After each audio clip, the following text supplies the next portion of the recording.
പ്രിയമുള്ള പ്രേക്ഷകരെ നമസ്തേ. നമ്മുടെ ചർച്ച ചെയ്യുന്നത് മാസഫലമാകുന്നു. സൂര്യൻ മിഥുനത്തിലേക്ക് പ്രവേശിക്കുകയാണ്. എപ്പോഴാണ് പ്രവേശിക്കുന്നത്? 1200 മിഥുനമാസം 1-ാം തീയതി ഞായറാഴ്ച, അതായത് 2025 ജൂൺ 15-ാം തീയതി രവിവാരം ഞായറാഴ്ച കാലത്ത് 6:45 സൂര്യൻ മിഥുനമാസത്തിലേക്ക് പ്രവേശിക്കുന്നത്. ആ പ്രവേശിക്കുന്ന ദിനം കറുത്തപക്ഷത്തിലെ ചതുർത്ഥി തിഥിയാകുന്നു. തിരുവോണം നക്ഷത്രമാകുന്നു. സൂര്യൻ ഒരു മാസക്കാലമാണ് ഒരു രാശിയിൽ നിൽക്കുക. 32 ദിവസം വരെ നിൽക്കും. മിഥുനം, കർക്കിടകം മാസങ്ങളൊക്കെ പ്രായേണ 32 ദിവസങ്ങൾ കാണാം. മകരം, കുംഭമൊക്കെ 30, 29 ദിവസങ്ങളും കാണാം. നമ്മൾ ഇംഗ്ലീഷിലെ ഫെബ്രുവരി മാസം പോലെ തന്നെ. ഇവിടെ സൂര്യൻ മിഥുനത്തിൽ നിൽക്കുമ്പോൾ നിങ്ങൾ മനസ്സിലാക്കേണ്ടത്, കഴിഞ്ഞ ഒരു വർഷക്കാലം സൂര്യൻ തൻ്റെ ശത്രുക്ഷേത്രത്തിലായിരുന്നു നിന്നത്, ശുക്രക്ഷേത്രത്തിലെ ഇടവത്തിൽ. ഇവിടെ ബുധക്ഷേത്രത്തിലാണ്. സൂര്യന് ബുധൻ സമനാണ്, പക്ഷെ ബുധന് സൂര്യൻ സുഹൃത്താണ്. പക്ഷെ പലപ്പോഴും മിഥുനത്തിലെ സൂര്യൻ വളരെയധികം നല്ല ഫലങ്ങളെ പറഞ്ഞിട്ടുണ്ട്. ഇത് ഏറ്റവും നല്ലൊരു സമയമാകുന്നു. ആർക്കൊക്കെ? സൂര്യൻ്റെ ആശ്രയഫലത്തിൽ വിദ്യാ ജ്യോതിഷ വിത്തവാൻ, വിദ്യ കൊണ്ട് ധനമുണ്ടാവുക, ജ്യോതിശാസ്ത്രങ്ങൾ, താന്ത്രികം, മാന്ത്രികം, ജ്യോതിഷവുമായി ബന്ധപ്പെടുന്ന വിഷയങ്ങൾ, എല്ലാ തരത്തിലുള്ള വിദ്യ കൊണ്ടും ധനമുണ്ടാവുക. വിത്തവാൻ, അങ്ങനെ ധനികനാവും എന്നൊരു ഫലം പറഞ്ഞിരിക്കുന്നു. ആ സൂര്യൻ ഏതെല്ലാം രാശികളിൽ നിന്നാൽ എന്തൊക്കെ പ്രയോജനങ്ങൾ ആർക്കൊക്കെ സംഭവിക്കുമെന്നാണ് നാം ചിന്തിക്കുന്നത്. ഈ ഒരു മാസക്കാലം എൻ്റെ പ്രിയപ്പെട്ട പ്രേക്ഷകർക്ക് ഒരു ശോഭനമായ നല്ല ഒരു അനുഭവങ്ങൾ സൂര്യൻ നൽകട്ടെ എന്ന് പ്രാർത്ഥിച്ചുകൊണ്ടാണ് മേടം മുതൽ മീനം രാശിക്കാരുടെ ശുഭാശുഭ ഫലങ്ങൾ നാം ചർച്ച ചെയ്യുന്നത്. ഡോക്ടർ മാരാർജി എന്ന നമ്മുടെ യൂട്യൂബ് ചാനലിലേക്ക് ഏവർക്കും സുസ്വാഗതം.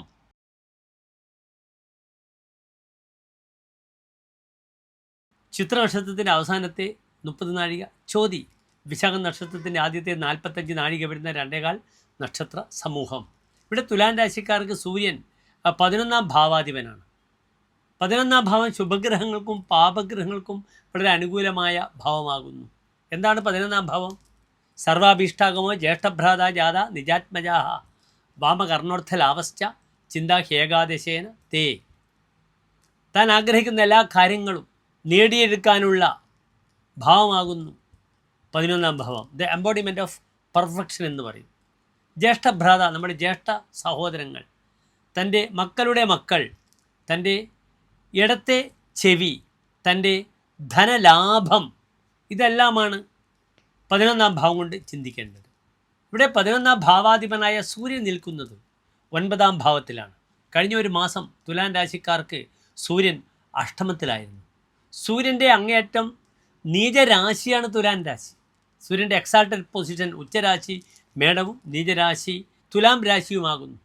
മേടം 10 സൂര്യന് അത്യുച്ഛം, അപ്രകാരം തന്നെ അതിനീചമാകുന്നു തുലാം 10. ഇവിടെ കഴിഞ്ഞ മാസം അഷ്ടമത്തിലെ സൂര്യൻ പല പ്രവർത്തനങ്ങളിലും ബുദ്ധിമുട്ടുകൾ ഉണ്ടാക്കിയിരിക്കാം. ആ സൂര്യനാണ് ശക്തനായി 9-ാം ഭാവത്തിലേക്ക് വരുന്നത്. നല്ലൊരു ഫലമാണ് 9-ൽ സൂര്യൻ നിൽക്കുമ്പോൾ. വരാഹമിഹിര ആചാര്യൻ പറഞ്ഞിരിക്കുന്ന ഫലം നിങ്ങൾ ശ്രദ്ധിക്കണം. ധർമ്മേ സുതാർത്ഥ സുഖഭാഗ്, 9-ാം ഭാവത്തിൽ നിൽക്കുമ്പോൾ ശ്രുതം, ശാസ്ത്രജ്ഞാനം ഉണ്ടാവുക, അർത്ഥം, സാമ്പത്തികമായി വളരെയധികം ഉയർന്ന നിലയിലെത്തുക, സുഖഭാഗ്, സുഖം ഭജതി ഇതി സുഖഭാഗ്, സുഖത്തെ ഭജിക്കുക. ഇവിടെ ധർമ്മഭാഗ്, അർത്ഥഭാഗ്, സുഖഭാഗ് എന്ന് പ്രത്യേകം നാം വിഗ്രഹിക്കണം. ഇതൊക്കെ ഉണ്ടാകും. ധാർമ്മികത, ധനമുണ്ടാവുക, സുഖവും ഉണ്ടാവുക. നല്ലൊരു ഫലമാണ് പറഞ്ഞിരിക്കുന്നത്. ചമത്കാരി ചിന്താമണിയിൽ പറഞ്ഞ ഫലം നിങ്ങൾ ശ്രദ്ധിക്കണം. ചമത്കാരി ചിന്താമണിയിൽ ഇപ്രകാരം പറഞ്ഞിരിക്കുന്നു 9-ലെ സൂര്യൻ്റെ വിഷയം. ദിവാനായികെ ദുഷ്ടത കോണയാതെ ന ചാപ്നോതി ചിന്താ വിരാമോസ്യ ചേതഹ. 9-ൽ സൂര്യൻ നിൽക്കുമ്പോൾ ഒരു വ്യക്തിയുടെ ചിന്തകൾക്കൊരിക്കലും വിരാമം ഉണ്ടാകുന്നില്ല. എൻഡ്ലെസ് തോട്ട്സ് ആണ്. ഒരിക്കലും അവസാനിക്കാത്ത ചിന്തകൾ ആ വ്യക്തിയെ മഥിച്ചുകൊണ്ടിരിക്കും. ദിവാനായികെ കോണയാതെ സൂര്യൻ 9-ൽ വരുമ്പോൾ ദുഷ്ടത, ദുഷ്ടസ്വഭാവങ്ങൾ, ക്രൂര സ്വഭാവങ്ങൾ പ്രകടിപ്പിക്കുമെന്നൊരു ഫലമുണ്ട്. 9-ൽ ചൊവ്വ എന്നാൽ പറഞ്ഞിരിക്കുന്ന ഫലം അതിരൂക്ഷമാണ്. ധർമ്മേ അഘഹ, പാപരതിയാണ് പറഞ്ഞത്. 9-ൽ സൂര്യൻ നിൽക്കുമ്പോഴോ പറഞ്ഞിരിക്കുന്ന ഫലം എന്താണ്? ദുഷ്ടത. സൂര്യനും ചൊവ്വയും കൂടി 9-ൽ നിൽക്കുമ്പോൾ ഭൗമേന അഘരതം, അത് പാപരതി, പാപവാസനയുള്ള വ്യക്തിയായിരിക്കുമെന്നാണ് പറഞ്ഞിരിക്കുന്നത്. ക്രിമിനൽ മനസ്സിൻ്റെ സൈക്കോളജിയുടെ അങ്ങേയറ്റമായിരിക്കും അപ്രകാരമുള്ള ഒരു വ്യക്തി. തപശ്ചര്യയ അനിച്ഛയാഭിപ്രയാതി, തനിക്കിഷ്ടമില്ലാതെ തപസ്സിലേക്ക് പോകുമെന്നാണ് ഫലം പറഞ്ഞിരിക്കുന്നത്.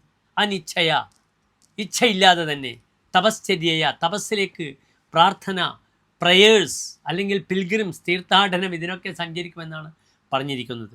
പ്രത്യേകിച്ച് ഇവിടെ മനസ്സിലാക്കേണ്ടത് തുലാം രാശിയുടെ സ്വഭാവം ദേവബ്രാഹ്മണ സാധു പൂജന രഥ, ദേവനെയും ബ്രാഹ്മണനെയും സജ്ജനങ്ങളെയും പൂജിക്കുന്ന രാശിയാണ്.